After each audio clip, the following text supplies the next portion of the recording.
pour une meilleure intégration, ça bouge sur le continent africain.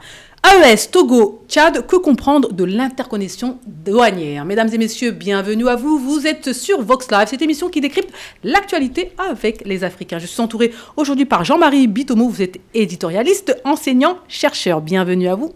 Merci Aïssatou, bonjour. Et je continue avec Yannick Fournier. Vous êtes ingénieur financier et écrivain. Bienvenue à vous. Merci Aïssatou, bonjour.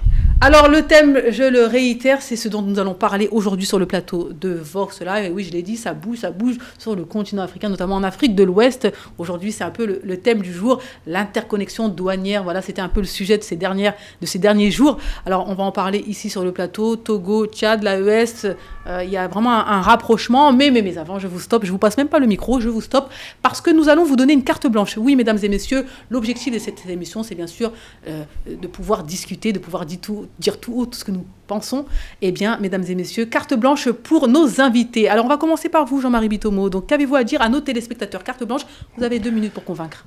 Bon, je voudrais pousser un petit coup de gueule à ça tout concernant, si vous voulez, le concept de développement chez nous en Afrique. Le concept de développement, c'est un concept qui est très très long dans le temps.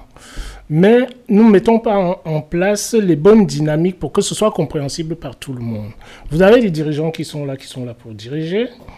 Ces dirigeants-là, ils doivent leur place par rapport, comment dirais-je, nous, entre guillemets, on va nous dire que...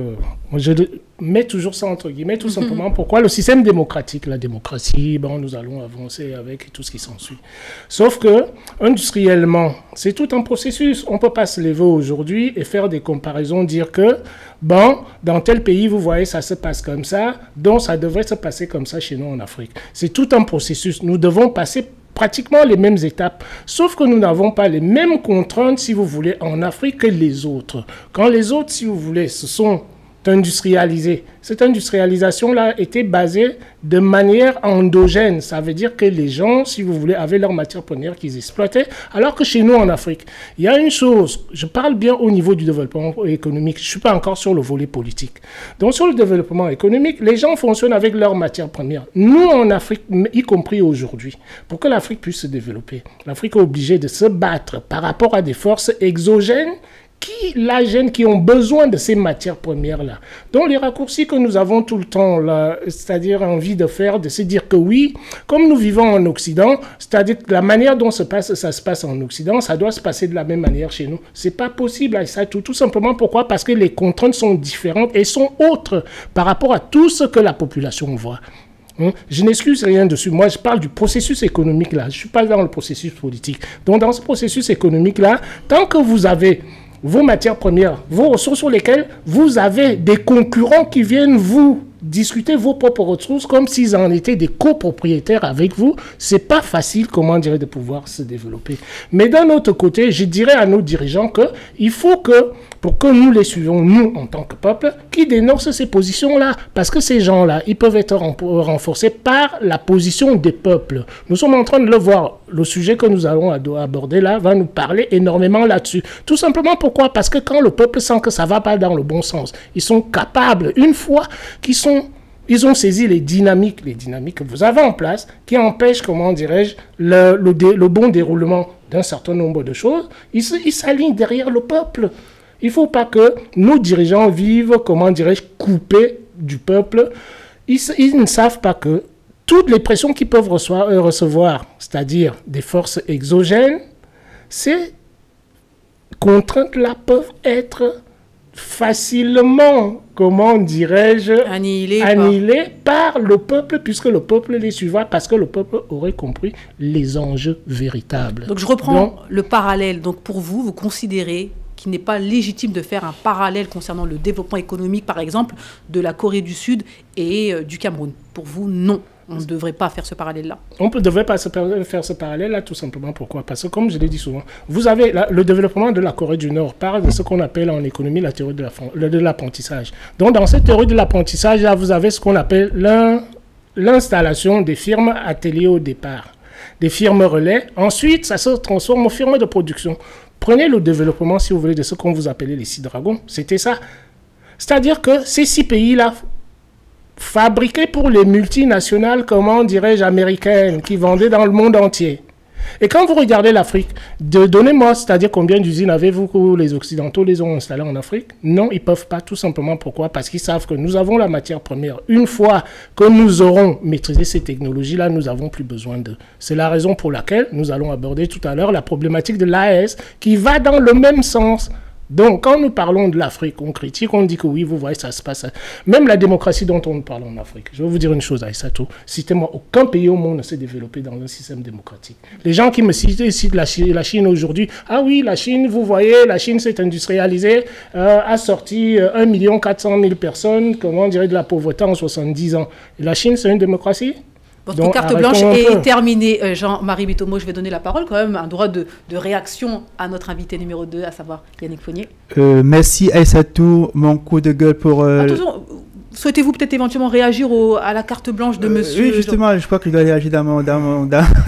D'accord, votre carte blanche oui, son sujet à retrouver le mien. Donc, non, c'est son sujet à retrouver le mien ou bien inversement. D'accord, ok, bah allez-y, c'est parti pour votre carte blanche. Alors. Oui, mon coup de gueule pour la semaine, c'est lié à nos présidents africains dont la majorité sont maintenant à Paris. Et j'aimerais leur dire de prendre le grain, de ne pas juste venir profiter, mais de rapporter quelque chose sur le plan économique, sur le plan scientifique, sur le plan culturel, y compris sur le plan politique. Bon, là où justement je vais un peu passer dans ce qu'il a dit tantôt, c'est que le progrès scientifique nous a permis de faire ce qu'on faisait hier en 6 mois, en 1 jour, voire en 2. Aujourd'hui, pour quitter l'Afrique pour la France, par exemple du Cameroun, j'ai besoin de 6 heures. À l'époque, il me fallait des mois. Donc, le développement européen ou bien américain s'est fait dans un temps plus long, mais de nos jours, on a beaucoup d'outils qui nous permettent d'aller plus vite. Je prends un exemple. Les premières fusées qu'on a envoyées dans l'espace ont pris des années de calcul, des maisons, parce qu'il fallait écrire tout sur le tableau. Aujourd'hui, il faut juste un ordinateur. On n'est plus obligé de connaître toutes les matrices qui existaient avant. On a juste des calculateurs déjà faits, ce qu'on appelle de nos jours des supercalculateurs, qui permettent de faire des choses qu'on faisait avant en 10 ans, de les faire en 6 mois, en 3 mois, en 4 mois. Et finalement, qu'est-ce que ça veut dire? Et ça, c'est pas que la théorie, parce qu'il y a des pays qui le font déjà en Afrique. Donc, il y a des pays qui ont compris cela, qui sont déjà en train de lancer des satellites dans l'espace. On a le Sénégal qui lancera un mini-satellite dans quelques mois. On a plusieurs pays, dont le Rwanda, qui l'ont déjà fait. Donc, on n'est pas obligé de repartir, de refaire tout le parcours, c'est-à-dire d'apprendre le calcul manuel sur papier, sur les murs et tout, avant d'arriver là. On utilise ce qui a déjà été créé. C'est qui est déjà là. Lorsqu'un enfant naît aujourd'hui, il naît avec une tablette. Il ne saura même jamais ce que c'est que la douasse, en fait. La douasse, c'était ce bout de planche qu'on avait plein à noix et qu'on écrivait dessus. Les enfants qui naissent aujourd'hui ne sauront jamais ce que c'est. Parce qu'ils naissent directement avec une tablette. Et en classe, c'est ce qu'il a. Donc, on ne va pas lui demander d'aller chercher une douasse, de recommencer dessus avant de progresser et d'arriver là. Donc, nos présidents qui sont là, ils doivent apprendre, non pas seulement venir. Parce que c'est souvent bizarre, parce que lorsqu'ils arrivent, on ne les voit jamais passer à la Sorbonne, où il y a la connaissance. On ne les voit jamais passer à Polytech, on ne les voit jamais passer dans ces centres-là, ni visiter des usines ici. Lorsqu'ils arrivent, ils sont dans les palais 5 étoiles, on profite bien des bons vins et tout, on bavarde avec les copains et tout, le président Macron et tout, et après ils rentrent. Et récemment, j'ai vu quelque chose qui m'a un peu choqué, c'est que lorsque le président Macron a reçu le président Faye, il était seul, le président Macron était seul. Or, en général, lorsqu'on reçoit des gens, on exige, si on est venu pour une coopération scientifique, on doit avoir en face des scientifiques avec qui on pourra discuter sciences tenantes, tirer des conclusions, initier des projets. Et lorsqu'on revient, c'est pour faire avancer des projets. Or, nos présidents sont plus là, dans les grands hôtels de Paris, les 6 étoiles, juste pour du plaisir, quoi, pour passer du temps. Ils sont plus en vacances qu'au travail.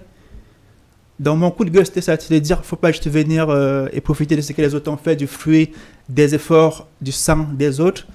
Mais il faut venir pour apprendre comment ils ont fait, apprendre aussi comment nous pouvons mieux collaborer. Parce que la France, quoi qu'on va dire, est un pays qui a assez à donner à l'Afrique.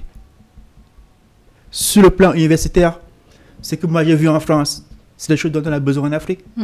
En termes de laboratoire, en termes de... Oui, le laboratoire, ça prend tout. C'est-à-dire, non seulement c'est l'infrastructure, mais c'est ce que j'appelle le patrimoine intellectuel. C'est-à-dire des recherches qui ont été faites pendant des années par des personnes et dont les résultats sont là. On n'a plus besoin de refaire ces recherches. On a besoin de prendre les résultats, d'essayer de voir comment les implémenter dans notre contexte. On a compris. Pas besoin de repartir en arrière pour pouvoir avancer. Exactement. On est d'accord. Donc, juste par rapport à la prise de parole de M. Jean-Marie Bitomo, qui disait comme quoi on ne peut pas faire le parallèle entre, par exemple, la Corée du Sud et le Cameroun ou la Côte d'Ivoire. Est-ce que vous considérez qu'effectivement ce parallèle n'est pas faisable? Si, c'est faisable. Vous, c'est faisable. Qu'est-ce qu'on a en commun? Un, on est tous des humains. Ça, c'est universel. Deux, la science, elle est universelle. C'est-à-dire, pour transformer du plomb en acier, que vous soyez au Cameroun ou en Côte d'Ivoire, c'est le même process. On ne va pas réinventer la chimie, quoi. Donc, on a des choses en commun et en tant qu'humain, je ne crois pas que que l'Africain se sentirait différent du Coréen en termes de science. Maintenant, où je peux le revenir, c'est en termes peut-être de science politique, de comment manager le pays qu'on a, peut-être parce qu'on est peu nombreux, parce qu'on est trop nombreux. Quand il parle de la Chine, je peux vous dire que lorsqu'on a... Déjà, je prends l'exemple du lycée. Lorsque vous avez une classe de 120 élèves, c'est différent d'une classe de 20 élèves. Parce que plus on est nombreux, bah là, il faut être un peu plus rigide. Donc, moins on est nombreux, plus on peut avoir un peu plus de tolérance. Mais les tolérances ont des seuils. Par exemple, là, au Cameroun, on a un jeune lycéen qui vient d'avoir son bac de 17 ans, qui est actuellement retenu par les autorités pour des déclarations politiques qu'il aurait faites. Donc moi, j'aurais voulu qu'on le prenne, qu'on ait ce qu'on appelle ici la relecture des droits, c'est-à-dire qu'on ait lui relire ses droits, vous n'avez pas le droit de dire ça, de dire ça, de dire ça, et puis qu'on le relâche, quoi. Mais pas qu'on le... Donc pour le coup, vous donnez un peu raison à M. Jean-Marie Bitomo qui dit que le contexte africain n'est pas le même que le contexte qu'il y avait, donc, par exemple, sur le plan politique, je suis totalement d'accord, sur le plan politique. Et ça freine, le plan politique a un impact sur le développement économique. Donc, voilà, parce que... Il est mineur, en fait. Ce que je dis, c'est que... Non, je passe en général. Moi, je veux revenir au général à ça, par rapport à ce que Yannick vient de dire. Vous savez, quand on est en train de raisonner, c'est-à-dire sur les processus de développement, c'est-à-dire, c'est l'économie qui fait la politique. Hein. Vous savez ce qu'on appelle les sciences économiques aujourd'hui. Je vous ai dit, je suis économiste de formation. On appelait ça l'économie politique. Quand Adam Smith écrit, les gens commencent à écrire, c'est l'économie politique. Ce n'est pas la science économique dont on vous parle aujourd'hui. Donc, à partir de là, vous voyez le lien qu'il y a. C'est-à-dire que c'est l'économie qui sous-tend, si vous voulez, les politiques que vous mettez en place. Donc, à partir de là, quand Yannick me dit que oui, on peut faire la même chose, c'est-à-dire tout le monde peut réfléchir, théoriquement, ça tient la route. Mais maintenant, allez-y voir les enjeux géopolitiques et géostratégiques qu'il y a derrière ça. J'en parle parce que je les connais. Je me suis assis pour discuter de ça. C'est bien beau de prendre la théorie, de dépeindre, de dire que oui. J'ai posé la question là tout à l'heure. On nous parle de la Chine. Je vous ai parlé de l'histoire des 6 dragons en Asie même. C'est-à-dire comment ces pays-là se sont industrialisés. La Corée du Sud dont je vous parlais là tout à l'heure. J'ai écrit là-dessus. Donc, on va me dire que oui, la Corée du Sud, on va se lever, on va me dire que oui, la Corée du Sud, vous voyez, était au même niveau que le Cameroun, la Côte d'Ivoire et tout dans les années 60. OK. Mais sauf qu'entre-temps, les Américains, qu'est-ce qu'ils ont mis en place comme stratégie? Ils ont pris leur technologie, sont partis implanter là-bas. D'accord? Chose qu'on n'a pas fait sur le continent africain. Chose qu'on n'a pas fait sur le continent africain et stratégiquement, et je veux vous le dire stratégiquement, géopolitiquement, ça se comprend et ça se justifie. C'était voulu, à savoir, c'est voulu de le faire en Asie. Mais pas sur le continent africain. Mais pas chez nous, sur le continent africain, tout simplement. Pourquoi? Parce que, bon, je vous ai dit tout à l'heure que vous allez mettre en place, c'est-à-dire une dichotomie pas possible. À savoir que là où vous avez les matières premières, et ça a été pensé stratégiquement dans l'économie mondiale, dans la géopolitique mondiale. C'est pas quelque chose qui sort de n'importe où. Moi, j'aime bien quand on me cite des théories, on dit que oui, bon, théoriquement, on peut faire des tas et des tas de choses. Il n'y a pas de souci là-dessus, théoriquement. Mais maintenant, allons-y vérifier empiriquement qu'est-ce qui est faisable, qu'est-ce qui ne l'est pas. Donc, à partir de là, c'est quelque chose qui a été fait exprès, tout simplement. Pourquoi? Parce qu'on se dit que si on industrialise des pays africains, les pays africains, c'est-à-dire, vont dépasser complètement, si vous voulez, tous ces pays-là. Donc, il faut comprendre cette dynamique géopolitique que vous avez là derrière. Il s'agirait tout simplement de sortir théorie. Ça ne veut rien dire. Pour conclure rapidement, Yannick Fournier. Pour conclure, en fait, je peux juste dire en quelques mots, c'est que son raisonnement, il est pertinent, mais sa limite, c'est qu'il considère que l'Africain est extérieur au process. L'Africain, c'est celui à qui on doit venir donner. Il n'est pas le centre ou bien l'épicentre de son développement. Il n'est pas maître de sa vie, il n'est pas maître de son développement. Oui, parce qu'il dit toujours, les Américains sont allés donner tel aux Asiatiques, ils ont donné tel don. Il se considère comme un récipiendaire et il y a un donateur qui doit venir.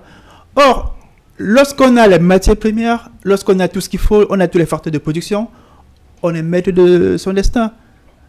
Parce que les autres pays, il y a tout le temps, on parle de la Chine comme des gens qui ont volé la technologie et tout. Bah, ils n'ont pas attendu qu'on les donne. Hein. Parce qu'au départ, l'idée de l'outsourcing, c'était de dire on vous donne tout ce qu'il y a comme manuel à faire, les chaussures, ok, à faire des chaussures. Après, on a dit bon, tenez, peut-être qu'il faut aussi faire ça. Ils ont accepté de le faire.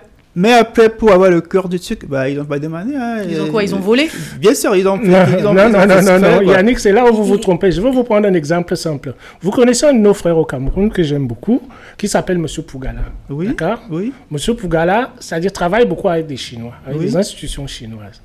Je vais vous envoyer, vous me donnerez vos coordonnées, je vous enverrai l'émission. M. Pougala vous dit la chose suivante. Il veut cultiver, comment dirais-je, du soja au Cameroun. Selon les accords de coopération, il a tourné des émissions là-dessus. C'est interdit au Cameroun de faire rentrer, comment dirais, les graines de soja au Cameroun. Dans les accords de coopération, c'est marqué noir sur blanc. C'est faux. D'accord? C'est faux. Mais comment vous pouvez me dire que vous allez me dire que M. Pougala, c'est-à-dire il raconte des histoires? Ne me dites pas que c'est faux par rapport à ce que vous voyez. Donc je vais vous dire là-dessus que il y a des choses, je vous dis, vous pouvez me réciter la théorie. Moi je vous prends, je vous prends tout simplement, comment dirais des exemples. M. Pougala, c'est-à-dire il écrit énormément sur la stratégie. Voilà un seul exemple que je peux prendre. Je peux vous en prendre 1000 comme ça. Au Cameroun, je vous envoie dans 2 endroits. Allez au Minrezi. Demandez le nombre de variétés de produits agricoles qu'on a là-bas. Ça, c'est un endroit.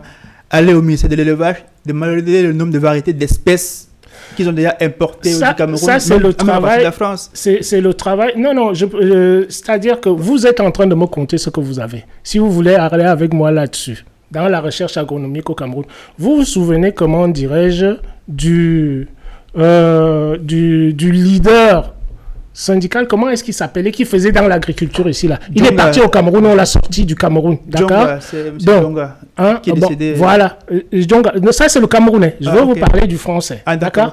Donc quand ces gens-là arrivent au Cameroun, qu'est-ce qu'on fait? On leur ferme la porte. Donc tout ce que vous êtes en train de me citer là, moi je vous prends des exemples concrets. C'est bien beau de dire que, bon, l'INRA dont vous parlez là, parce que j'ai failli faire l'INRA ici là en France. Non, l'IRAT, c'est ce que je vous dis, que c'est l'équivalent de l'INRA ici. Bon, on se mettra pas d'accord sur le plateau, mesdames et messieurs. Voilà. C'est pour ça que je vous dis qu'il y a des interdictions que vous ne voyez pas. La carte blanche a dépassé son temps qui était limité en principe. On revient sur le sujet du jour. Merci, on continuera les débats très bientôt sur les questions dont on a abordé, qui étaient très intéressantes. Et je pense que les téléspectateurs ont été conquis par ces 2 cartes blanches. Allez, on poursuit. AES Togo, Tchad. Que comprendre de l'interconnexion douanière? Voilà le sujet du jour, mesdames et messieurs. Alors, rapidement déjà, on va parler de ce rapprochement, de ce grand rapprochement entre les pays de la Confédération de l'AES et certains pays tels que le Togo et le Tchad. Alors, petite historique de ces derniers mois, hein, donc il faut savoir qu'il y a quelques semaines, un exercice militaire conjoint a eu lieu entre les pays de l'AES, Mali, Burkina, Niger, ainsi que le Tchad et le Togo. Il y avait plus de 1500 militaires au total étaient réunis pour s'exercer à faire face ensemble, je dis bien ensemble, à des possibles attaques, n'est-ce pas? Réaction? Oui, je voulais dire en fait dans le cadre de l'AES, qui était initialement une alliance défensive, donc il est normal de faire des exercices militaires pour pouvoir justement mettre sur pied des méthodes de coordination. Donc coordination déjà sur l'infrastructure qui est disponible, en termes de ressources humaines, parce que pour niveler les niveaux de commandement, le nombre d'unités qu'il faut créer, donc il y a pas mal de coordination à faire, parce que l'armée a ceci de particulier, c'est que les codes ne sont pas forcément universels, donc il y a beaucoup de codification, donc si les unités n'ont pas ni la même architecture, ni la même codification, il sera difficile de les gérer ensemble. Bien sûr, c'est très important. Donc l'AES, donc les 3 pays de l'Alliance des États du Sahel, c'est tout à fait normal. Et c'est ce que tous les grands pays font, parce que les États-Unis, la France, tous ces pays, ils ont des manœuvres militaires qu'ils font en moyenne annuellement pour pouvoir remobiliser les troupes, constituer l'idée ou bien l'esprit du combat dans les effectifs. L'exercice militaire, c'est tout à fait normal, on est d'accord sur ça, mais pourquoi avec le Tchad et le Togo? Le Tchad et le Togo, tout simplement, pourquoi? Parce que nous avons affaire à 3 pays qui sont dans ce qu'on appelle le Code des Nations Unies, le droit international des pays qui sont l'interland, qui n'ont pas, comment dire, d'accès à la mer. Donc, qu'est-ce qui se passe? Il se passe la chose suivante, c'est que quand l'AES se crée, C'est un pays sur lequel on dit aux gens que bon, ils n'ont pas accès à la mer, donc ils n'iront pas loin. Donc à partir de là, la Confédération est créée, elle a avancé, nous savons là où elle en est aujourd'hui. Maintenant, le sujet que vous nous posez sur la table, c'est l'interconnectivité, par exemple, douanière, si je comprends bien, par rapport au Togo. Mais maintenant, si on remonte un peu, vous nous avez parlé des exercices militaires. Vous savez, chez nous, en Afrique, l'AS, les dirigeants de l'AS l'ont compris. C'est-à-dire, comme mon collègue disait là tout à l'heure, la liberté ne se donne pas, elle s'arrache. D'accord? Donc, qu'est-ce qu'ils ont fait? Ils se sont dit que, voilà, nous avons vécu avec le terrorisme pratiquement depuis 15 ans. On a essayé de faire appel à des forces étrangères qui peuvent venir nous aider. Nous avons attendu pendant 10 ans. Pendant 10 ans, nous n'avons vu rien se passer en tant que tel. Ça me ramène à ma discussion que j'avais tout à l'heure, comment dirais-je, avec mon collègue de plateau, en lui disant que voilà, comment est-ce qu'on peut m'expliquer que vous avez une armée qui est présente dans un État pour combattre le terrorisme pendant 12 ans. Ils arrivent à aucun résultat. Et dès qu'on laisse les Maliens pouvoir assurer leur souveraineté, ils le font en l'espace de 2 ans. Voilà la notion de géopolitique internationale sur laquelle je veux tout le temps vous faire venir ici, là, sur le plateau. Parce que c'est bien beau d'exposer et de dire que oui, vous voyez, ça se passe comme ça. Donc, à partir de là, qu'est-ce qui se passe? D'autant plus que quelqu'un comme le colonel Assimi Goïta, il était sur le terrain. Voilà, un monsieur qui a vécu le fait qu'il veut monter à Kidal, on lui dit, vous ne montez pas à Kidal. Il dit que bon, moi je veux monter, je veux passer de force, je veux aller à Kidal. On lui dit que si vous montez, on vous met une balle dans la tête. Ce sont les réalités, c'est raconté aujourd'hui. Donc, c'est la raison pour laquelle je dis que quand nous sommes en Afrique, c'est-à-dire, il vaut mieux, c'est-à-dire prendre du recul, savoir ce que les adversaires nous présentent en face et voir quels sont nos intérêts, parce que ce qu'on nous présente n'est pas toujours de notre intérêt en tant que tel. D'accord? Donc, à partir de là, maintenant, on fait des exercices militaires. On s'aperçoit que la logique a été mise en place par des gens où on disait à la limite, bon, ils connaissent rien, ils ne peuvent pas vaincre une armée et tout ce qui s'ensuit. Ben, ils en viennent à bout d'une force qu'on a combattue pendant 12 ans sans en venir à bout. Et aujourd'hui, le Mali, c'est-à-dire tout le territoire, pratiquement 80% du territoire malien était déjà pris. Et aujourd'hui, qu'est-ce qu'ont fait ces gens-là? Ils ont prouvé que l'Africain, quand je parle ici, là, je ne dis pas par rapport à ce que les gens peuvent entendre que l'Africain est incapable. Non. C'est-à-dire, on nous met les bâtons dans des roues. Il faut que nous comprenions cette logique-là, qu'on ne vienne pas avec les conditions que les gens nous posent sur la table. Ils viennent nous flatter. Oui, vous voyez, ça va fonctionner comme ci, comme ça. Non. Sauf qu'on ne parle pas de l'envers du décor. En tout cas, le Mali décide de prendre son destin en main avec les autres pays de l'AES. Avec les autres pays de l'AES. Donc, il crée une coopération globale, mais aussi militaire. Et donc, ils incluent le Togo et le Tchad. Alors, pourquoi je pose la question, pourquoi le Togo et le Tchad? Parce que tout simplement, quand on regarde un peu historiquement, le Togo, il est proche, c'est un pays proche de la France. Le Togo. Le Tchad est un pays proche de la France. Le Togo est un peu le médiateur de la CEDEAO. Il est souvent celui qui est envoyé pour faire en sorte que les autres pays reviennent dans la CEDEAO. Donc finalement, on se dit, mais c'est bizarre quand même que l'AES finalement fasse un pacte avec ces deux pays. Un ami de la France et le deuxième, un ami de la CEDEAO. En fait, tout à l'heure, je disais ceci, c'est que la France a des choses à donner aux Africains. C'est les Africains qui ne demandent pas. Parce que lorsqu'ils viennent ici, c'est pour profiter de la vie. Ce n'est pas pour demander. Ici, il y a la science. Et si vous voyez Facebook, Yann Lequen, le directeur de l'IA, c'est un Français. Donc, aux États-Unis, la recherche en informatique, c'est fait. Il y a beaucoup de Français là-bas formés en France. Donc, la France a beaucoup à offrir. C'est juste qu'il n'y a pas de récipiendaire. Si nous venons demander vraiment à la France et imposer une nouvelle collaboration avec ces conditions, je pense qu'elle pourra accepter. Donc, la France n'est pas forcément cet épouvantail que dès qu'on voit, on doit prendre la tangente. Au contraire. Maintenant, si je reviens maintenant sur le cas du Togo, le Togo a compris ça en fait. Donc pour le Tchad, vous dites que le Tchad a compris qu'il pouvait tirer quelque chose de positif de la France. C'est pour ça qu'il continue à collaborer. Et pareil de l'autre côté de l'AES. Oui, parce que c'est vrai qu'il y a un certain paternalisme qui s'est développé avec le temps dans la relation entre la France et l'Afrique. Mais c'est à l'Africain de recadrer les choses. De recadrer. Et vous pensez que c'est ce que le Tchad fait? Oui, mais c'est ce qu'ils essaient de faire. C'est de dire non, mais vous êtes là, mais parce qu'il y a aujourd'hui une extrême qui est l'AES et le Tchad le dit, moi je ne suis pas dans l'extrême. mais je veux les mêmes conditions. Je veux pouvoir travailler avec vous et les autres partenaires, c'est-à-dire américains, russes et tous les autres. Et il était en Russie, le président tchadien. Donc c'est ça en fait qu'il faut faire comprendre aux Européens. Parce que lorsqu'on se met dans la position de la victime résignée, c'est clair que tout est mort, quoi. En tout cas, la position du Tchad n'empêche pas les pays de l'AES de travailler avec ce pays. Donc, le non, Tchad, pas du tout, y compris le Bénin. Si le Togo travaille avec eux, ça ne veut pas dire en fait, qu'ils deviennent de facto ennemis de la France. C'est qu'ils ont fait comprendre à la France que non, on peut à la fois travailler avec vous et avec les pays de l'AES.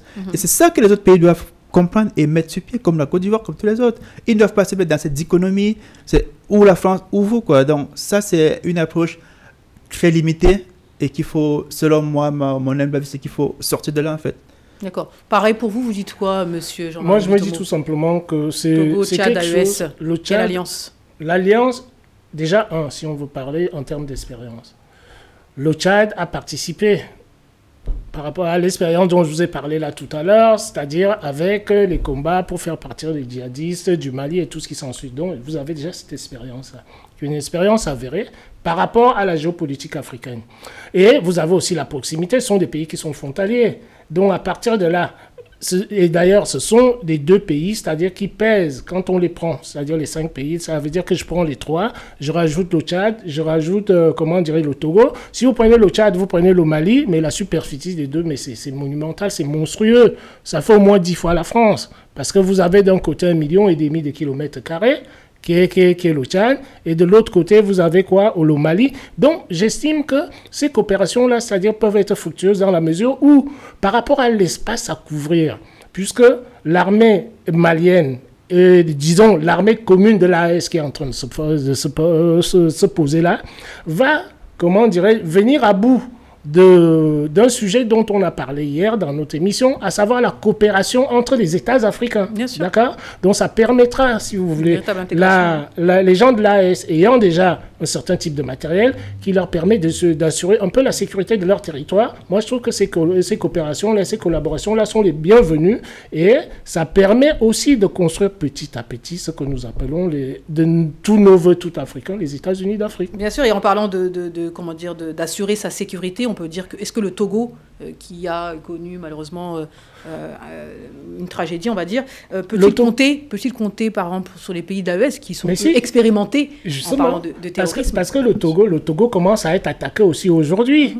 Le Togo, là, récemment, je crois qu'il y a eu une 80 personnes. Donc pour le coup, on n'en parle pas spécialement sur le plateau de Vox Africa. Apparemment, c'est une volonté de l'État togolais de ne pas donner le nombre de morts. Donc, oui. On en parle pas. En tout cas, il y a eu cette situation. Dans cette situation-là, étant donné qu'ils connaissent déjà eux-mêmes le terrorisme aussi, donc l'Alliance est bienvenue pour le coup, finalement. L'Alliance est bienvenue pour eux. Donc des gens qui connaissent le terrain, qui vivent le terrorisme depuis plus d'une quinzaine d'années. Voilà. Et puis, je vais vous dire quelque chose, c'est que ça, c'était le côté militaire, justement, ce côté défense. Mais l'AES, aujourd'hui, selon les propos du ministre Diop, est dans une projection économique. Parce que les pays côtiers, la Côte d'Ivoire et tout le reste, ils ont fait leur économie pendant plusieurs décennies en tant que hub.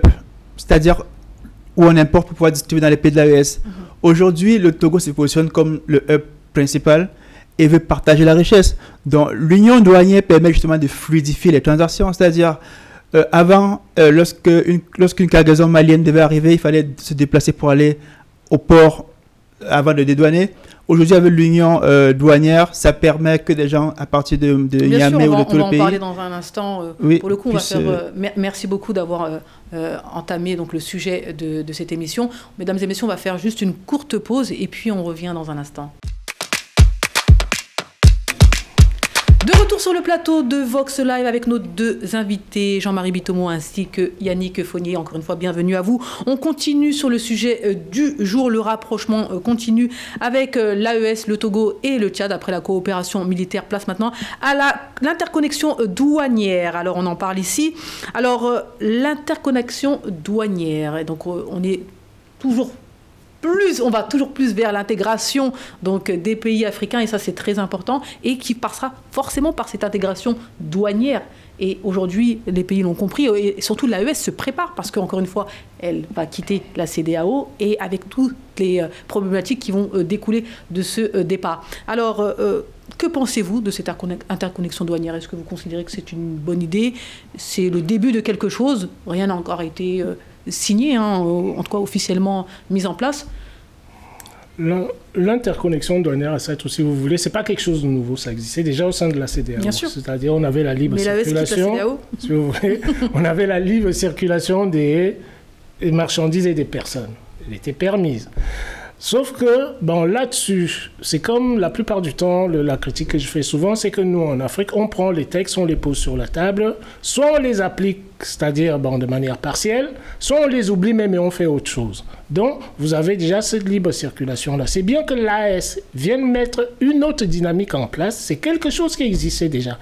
Mais l'AES se crée pourquoi? Se crée tout simplement sur les insuffisances de la CEDEAO, qui est mourante aujourd'hui, et le poids, c'est-à-dire le rôle joué par nos organisations africaines qui sont censées, c'est-à-dire défendre les intérêts des Africains en tant que tels. Donc, si l'AES part de la CEDEAO, il y a bien une raison à ça. La raison, c'est que les gens de l'AES se sont rendus compte que quand nous avons des soucis, la CEDEAO ne réagit pas. Pourtant, le principe essentiel de la CEDEAO, c'est la solidarité entre les peuples. Et cette solidarité-là, ces gens-là ne l'ont pas vue. Donc, à partir d'un certain moment, ils se disent que maintenant, nous sommes dans une organisation dans laquelle les principes de base même ne sont pas respectés. Parce qu'il ne faut pas oublier une chose. Quand vous avez les pays de la CEDEAO qui se retournent contre, même militairement, c'est-à-dire ça a été programmé à un certain moment d'attaquer, comment dirais-je, les pays de la de l'AES. Alors que quand vous regardez les statuts de la CEDEAO, ça n'en fait pas partie. Je suis désolé, ça n'en fait pas partie. Donc, à partir de là, les gens de la CEDEAO... de l'AES décident de quitter la CEDEAO, donc là, voilà. C'est acté. Donc, c'est acté. Donc, à partir de là, c'est une logique. Il faut à partir de là, il s'organise. L'AES s'organise, c'est que bientôt, elle va quitter donc, la CEDEAO. Voilà. Elle s'organise pour pouvoir finalement... Bon, il s'organise maintenant, c'est-à-dire faire face à toutes les problématiques qu'il va y avoir. Faire face à ces problèmes-là dont vous parlez, à savoir les problèmes douaniers. Le problème de circulation des biens, problème de circulation des personnes. Exactement. Ainsi de suite. Ils vont le construire avec le Togo. Tout simplement, pourquoi? Parce qu'aujourd'hui, nous ne pouvons pas oublier qu'il y a un conflit entre le Niger et le Bénin. Est-ce que c'est la raison? Bonne question. Mais en tout cas, est-ce qu'on peut expliquer aux téléspectateurs en quoi consiste une interconnexion douanière? Il faut être clair. L'interconnexion douanière, c'est la connexion de plusieurs pays sur une plateforme douanière. Parce que qu'est-ce qui se passe dans le transit? C'est que lorsqu'une marchandise embarque dans un port, je ne sais pas, ça peut être des Chinois, des Turquie, il y a le bill of lading, c'est-à-dire des documents qui sont émis pour certifier que cette marchandise a été embarquée, la contenance, les documents de vérification comme les certificats phytosanitaires. Donc il y a une certaine documentation qui est envoyée au pays de destination. Or, sauf qu'à l'époque, c'est qu'il fallait des douaniers d'abord à Lomé. Et maintenant, de Lomé pour Niamey, il n'y a plus de contrôle. En fait, les documents sont parfois falsifiés. Donc, il y a tout ce qui peut se passer entre les deux pays.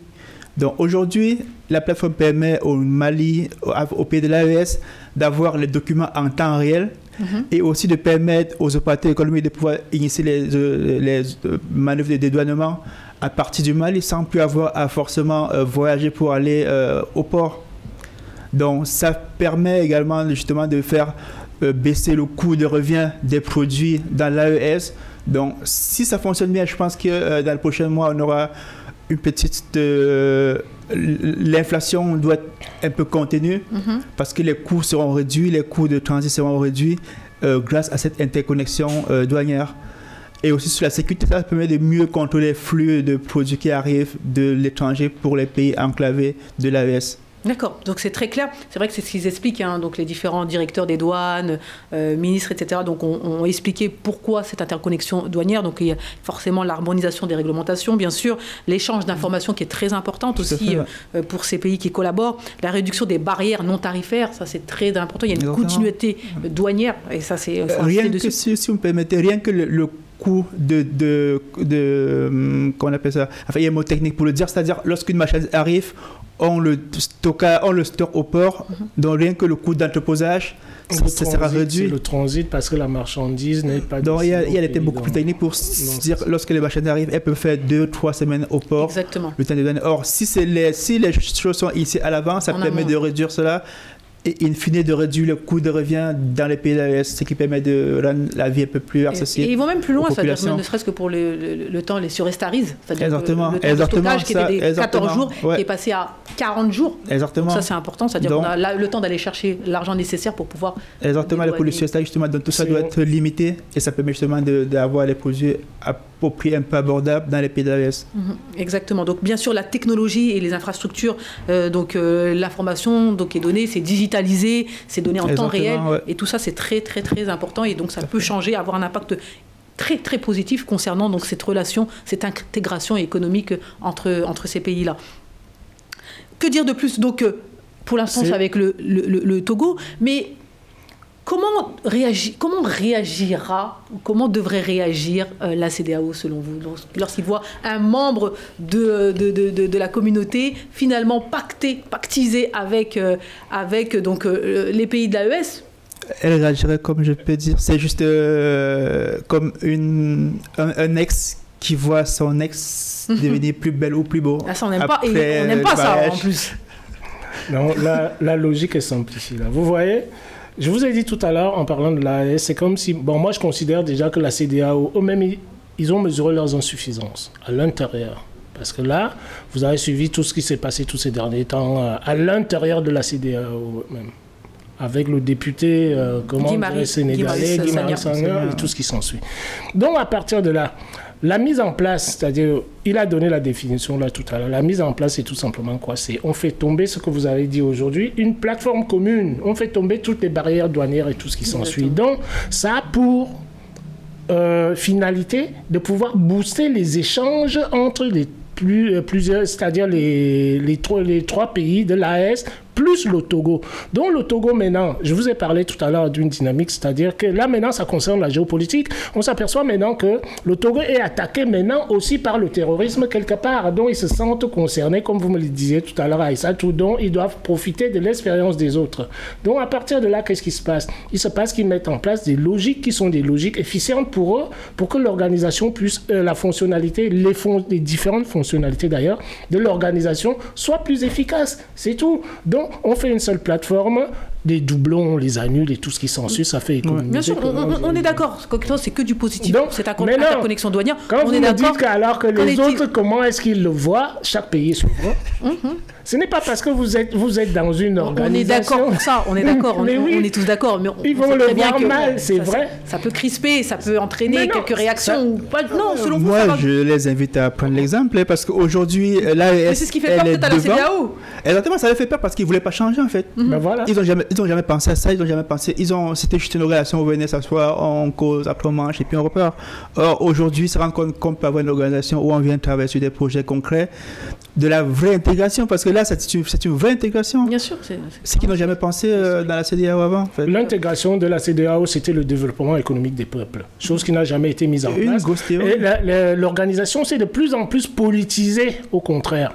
Politisé et militarisé. On a oublié le peuple, comment dirais-je? Le côté économique a été sous-estimé dans la CEDEAO, donc aujourd'hui, je pense qu'ils doivent prendre de graines de ce que fait l'AES. Alors, quelle est la position du Togo? Donc, vraiment, je réitère cette question-là. Un jour, c'est un envoyé de la CEDEAO, un autre jour, c'est un ami très, très proche de l'AES. Finalement, certains diront que non, c'est normal, on des intérêts. Je dirais que c'est un peu ambigu quand même. Le Togo fait ce qu'on appelle faire de la politique. Et faire du business en même temps. Et également, et le maître dans l'art, ce président turc, Recep Tayyip Erdogan, qui est à la fois dans l'OTAN, à la porte de qu'on appelle cette organisation rivale de l'OTAN, dans l'OTAN, c'est-à-dire ils sont avec les Américains, oui, ils sont avec tout le monde en fait. La Russie. C'est stratégique. En fait. Pour vous, le Togo est clairement stratégique. Oui, ils ont compris, c'est ça fait la politique, c'est comment tirer le meilleur de tous les partenaires possibles. On est totalement d'accord. Mais est-ce que vous considérez que c'est normal pour certains qui disent que c'est un peu ambigu la position Non, la position du Togo n'est pas ambiguë, contrairement à ce que les gens disent. Parce que souvenez-vous que quand la CEDEAO se décide, c'est-à-dire de poser des mesures d'embargo contre, comment dirais, les pays de l'AES, le Togo, neutralité, c'est un peu la Suisse. Le Togo, c'est un peu la Suisse, je dis pas le contraire. C'est quelqu'un qui, comme il est en train de l'exposer, il fait de la géopolitique, si vous voulez. On peut aimer ce qu'il fait à l'intérieur, bon, c'est pas on parle pas d'intérieur, là, pour l'instant, oui, exactement. Maintenant, ce qu'on va dire, c'est que le président Faure Gnassingbé, il fait de la politique en regardant les intérêts, de son pays, de son peuple, bien sûr. Et maintenant, par rapport à ses voisins, parce qu'on ne peut pas regarder uniquement que son pays, parce que l'interconnexion est nécessaire dans le monde entier. C'est moi qui fais toujours la critique quand je dis que quand on est en train de parler d'un pays en Afrique, on parle de ce pays-là comme si on l'avait sorti, comme s'il n'appartenait plus au monde. Donc, le Togo est en train de montrer que, bon, en fonction, c'est une diplomatie à géométrie variable, d'accord? Et ils essayent peut-être, quand on refait le flashback par rapport à l'histoire maintenant, on se dit que mais, leur position était prudente, leur prudence, c'était la démarche indiquée. Parce que, je me souviens à l'époque, le président Faure Gnassingbé a dit non, ce sont nos frères, nous allons quand même pas les taper dessus. Les autres lui ont dit non. Il a dit bon, ok, si c'est comme ça, moi j'y vais pas. Vous souvenez-vous que lors du conflit qui avait eu les militaires ivoiriens au Mali, c'est lui qui est parti négocier. Donc, à partir de là, il essaye un peu de rester l'interlocuteur. De tout le monde, pour le coup. Parce qu'en même temps, il est quand même envoyé de la CEDEAO. En même temps, il est partenaire privilégié de l'AES. Donc, en fait, le Togo est maître de sa politique. Et ils sont francs avec tout le monde. À la CEDEAO, il a dit non, c'est pas comme ça parce que là, vous violez les lois. Or, d'autres sont dans un alignement parfois qui deviennent un peu de l'alignement. Donc, vous considérez que c'est un exemple à suivre, le Togo? Si, c'est comme ça qu'on fait la politique. C'est comme ça que la France fait la politique. La France parle avec Poutine, elle parle avec Biden, elle parle avec tout le monde. C'est ce que je voulais dire aujourd'hui. Elle sait comment ménager ses intérêts. C'est pareil pour la Chine. Il y a que chez nous où on a un alignement aveugle. Bon, Paris a dit si, ok, on ne réfléchit pas, on y va seulement. Donc, eux, c'est un exemple à suivre en termes de politique. Il faut s'approprier de sa politique et la politique qui défend les intérêts du pays. Du pays, d'abord. On est totalement d'accord. Mais revenons quand même sur cette interconnexion douanière. C'est-à-dire que vous l'avez dit en amont, à savoir qu'il y a quand même des problèmes entre le Niger et le Bénin. Là, finalement, l'AES décide de travailler avec le Togo concernant l'accès à la mer. On sait très bien que ça peut créer des frictions entre le Bénin et le Togo. Vous voyez, là-dessus, le Togo, c'est-à-dire, joue sur ce qu'on appelle les effets d'opportunité. Pour le coup, on ne peut pas dire le contraire. C'est clair. On ne peut pas en vouloir au Togo. On ne peut pas en vouloir au Togo, tout simplement pourquoi? Parce que, imaginez que derrière, c'est-à-dire le conflit qu'il y a entre le Bénin et le Niger, vous avez un projet qui a été, c'est-à-dire, on a construit un oléoduc de 2000 km pour pouvoir, comment dirais-je, prendre du pétrole du Niger et le ramener, comment dirais-je, au port de Béninois, de Lomé. Donc, mais à partir de là, si maintenant, le Bénin, parce que bon, moi je suis un peu la petite guéguerre entre les deux, bon, ça me fait rigoler, puisque le président béninois dit maintenant que moi ce n'est pas de ma faute, c'est parce qu'on m'a envoyé, bon, en oubliant que dès le départ, qu'est-ce qui ferme la frontière? Le premier, c'est le Bénin qui ferme la frontière. C'est le Bénin, on est d'accord, mais quand même, en tout cas, il faut constater que le Bénin a essayé de renouer avec le Niger. Il y a quand même les deux présidents qui sont partis au Niger. Il y a une délégation nigérienne qui a été envoyée donc, à Cotonou et qui a même rencontré le président Patrice Talon. Donc on a l'impression quand même que ça se décrisse un petit peu. Maintenant, il y a cette interconnexion douanière entre le Togo et les pays de l'AES. Ça va beaucoup plus loin que ça à la lecture, je vous dirais ça. Ça va beaucoup plus loin. Parce que si vous vous focalisez sur la problématique frontalière actuelle là, concernant, comment dire, l'oléoduc, vous n'avez pas lu, comment dirais-je, tout le problème. Vous ne l'avez pas évacué. Parce que le Niger reproche, comment dirais-je, au Bénin de pouvoir entraîner des forces qui éventuellement peuvent l'attaquer plus tard. Des formes de déstabilisation du Donc, Niger. Ce qui fait que la question que vous posez, c'est-à-dire la dynamique, ils ont lu, c'est-à-dire le Niger le dit. La géopolitique internationale s'est dit que bon, je préfère faire mon choix là-bas. C'est pour ça que je ne parle pas du Niger, moi je parle du Togo et du Bénin. Le Bénin, c'est ce que je vous dis alors. Que bon, maintenant vous allez me parler du Bénin. Le Bénin, ils veulent revenir sur le jeu. Bon, déjà, il y a quelque chose qui n'est pas avéré par rapport à ce que les gens croient. Quand les deux présidents y vont, ils n'ont pas l'assentiment du président Talon. Ils y vont d'eux-mêmes pour essayer de parler à un frère. Ensuite, il y a une délégation nigérienne qui vient vous avez la délégation nigérienne qui arrive. Il ne faut pas oublier qu'entre-temps, il y a une délégation nigérienne qui a été arrêtée, comment dirais-je, par les Béninois par rapport à l'accès au port. Ça, c'était avant ça. Donc, oui, c'est avant, je suis d'accord avec vous. Donc, moi, je vous dis tout simplement, j'essaye de lire, c'est-à-dire pour comprendre le comportement des uns des autres. Totalement. Donc, à partir de là, le Bénin va revenir sur la scène, puisque il y a une perte énorme en termes de chiffre d'affaires par rapport au port de Lomé. Oui, déjà, l'initiative des anciens présidents, le président Yahya Boni et son prédécesseur, c'est des initiatives assez salutaires d'initier le rapprochement, parce que là, c'est le Bénin qui se tire les balles dans le pied, parce qu'ils avaient cru que dès qu'une fois qu'ils auront bloqué le pétrole, tout devait s'arrêter là. Or non. Il y a eu d'autres solutions alternatives qui se sont mises en place, qui permettent maintenant au Niger de gérer la question du pétrole. Et c'est ce qu'il ignore, c'est qu'il y a un pipeline qui quitte du Tchad pour Douala au Cameroun, qui permet d'évacuer le pétrole tchadien, et de Niamey et du site pétrolier nigérien pour l'interconnexion, c'est pas loin. Oui, c'est 600 km. Exactement. Donc, il y a plusieurs alternatives. Donc s'ils ne reviennent pas à les bons sentiments, le Niger sera obligé de prendre des solutions structurelles, c'est-à-dire de construire une nouvelle infrastructure pour relier les deux pipelines. Si le Cameroun, évidemment, est d'accord. Ça, c'était une solution. C'était même la première solution. Hein. C'était la solution initiale, imaginée, qui a été détournée entre-temps. Et en attendant, ils ont choisi la solution de la distribution sur le marché régional, donc en baissant les prix de pétrole à 400 francs, alors qu'au Cameroun, on a le double. Donc, ça fait qu'il y a un marché du pétrole qui se développe dans la zone. Et c'est où le Bénin se rend compte en fait que l'effet escompté c'est pas le cas en fait. Parce que finalement, ils écoulent le pétrole sur le marché local. Parce que lorsque vous avez un pétrole à 400 francs au Niger et à 800 francs dans les pays voisins, c'est vite fait, hein, ça traverse la frontière.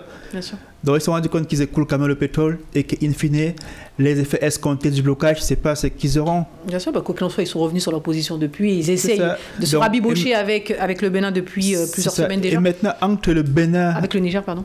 Et maintenant, entre le Bénin et le Togo, mais ils doivent se rendre compte que ceux qui sont en train de lâcher, l'autre est en train de récupérer. Donc ils doivent en espérant que c'est l'économie. Ça ne crispe pas trop les relations Bénin-Togo. Parce qu'encore une fois, repositionnons les choses. Aujourd'hui, les pays de l'AES, c'est à peu près 80 millions de personnes.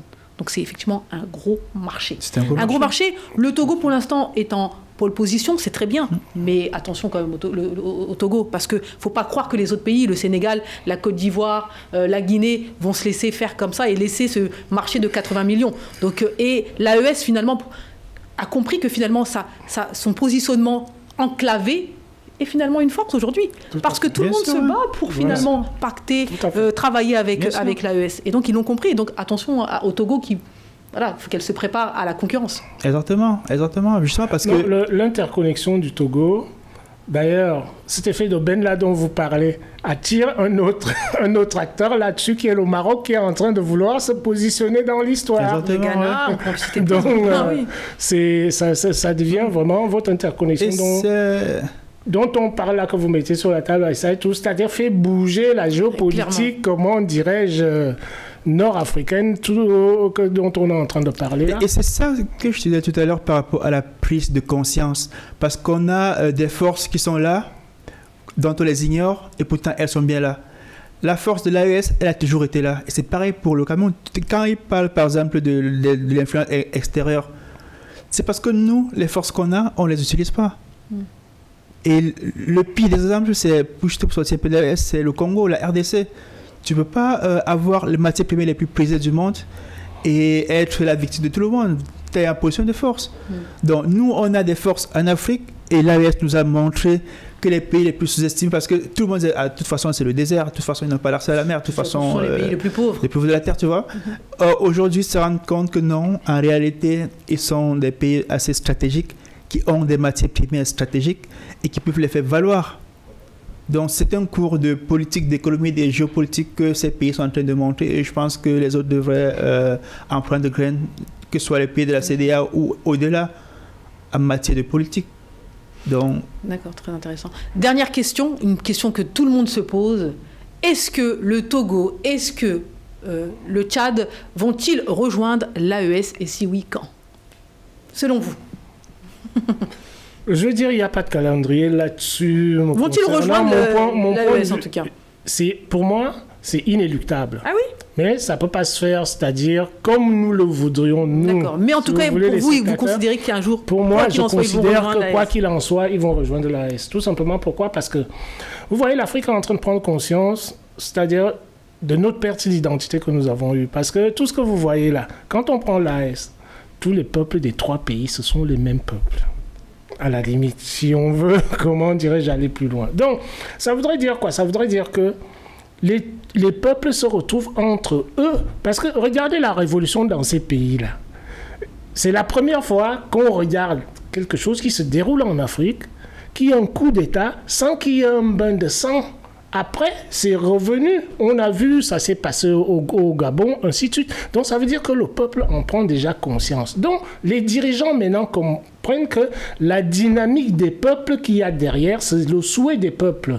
Donc, moi, je suis sûr d'une chose, c'est que le dirigeant en Afrique aujourd'hui qui va dire qu'il passe à côté de ça, il sera balayé. Il sera balayé tout simplement. Vous en pensez quoi, AES Tchad, à quand l'AES? Parce que je voudrais aussi rajouter une chose qui est notre force là-dessus, et ça tout, si vous voulez. C'est que l'Afrique maintenant a atteint la masse critique, la dynamique des jeunes qui comprennent maintenant la chose géopolitique internationale. L'Afrique a déjà atteint cette masse critique-là. Je repose la question, oui. AES, Togo, Tchad. Oui, en fait, moi je dirais que ces pays sont dans la même situation que le Sénégal. Ils ont l'opportunité d'entrer dans l'histoire. Vous rajoutez le Sénégal?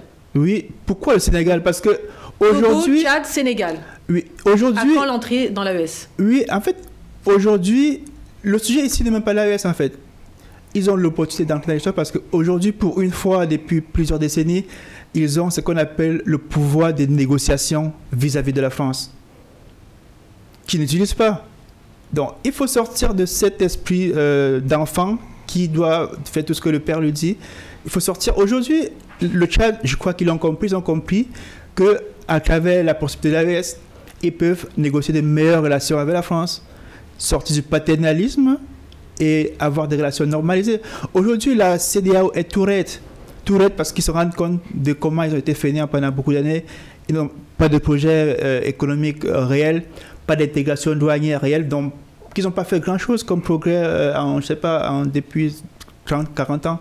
Ils se rendent compte de tout le retard qu'ils avaient. Et justement, le député Sagna, qui les perçoit tant, il met ça à la face. Il dit, regardez-nous, qu'est-ce qu'on a foutu ici pendant 30 ans, 40 ans? Donc l'AES, excusez-moi, la CEDEAO doit s'inquiéter. On va peut-être s'arrêter sur ces mots-là. Nous sommes déjà au terme de cette émission, mesdames et messieurs.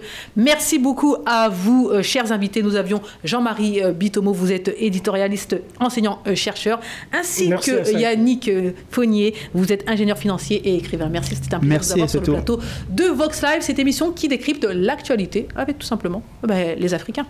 Allez, bye bye.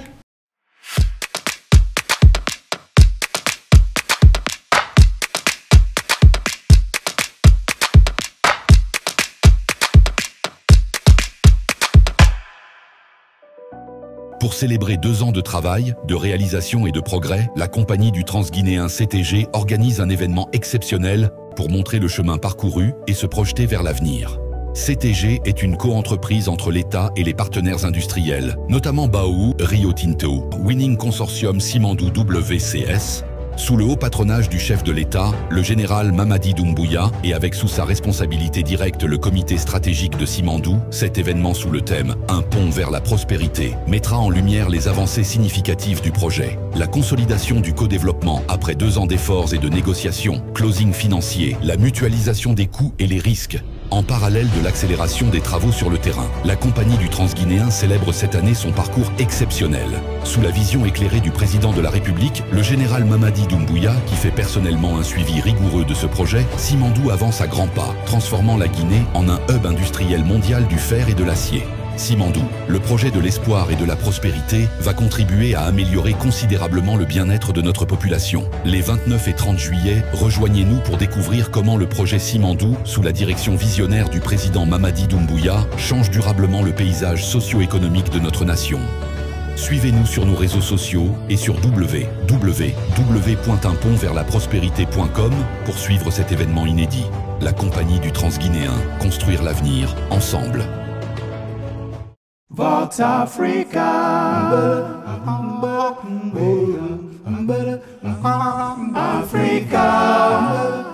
Vox Live, votre nouveau rendez-vous. Retrouvez-moi tous les soirs du lundi au vendredi à 18h30 GMT pour parler d'actualité africaine. Vox Africa.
Vox Africa, la voix d'une Afrique fière.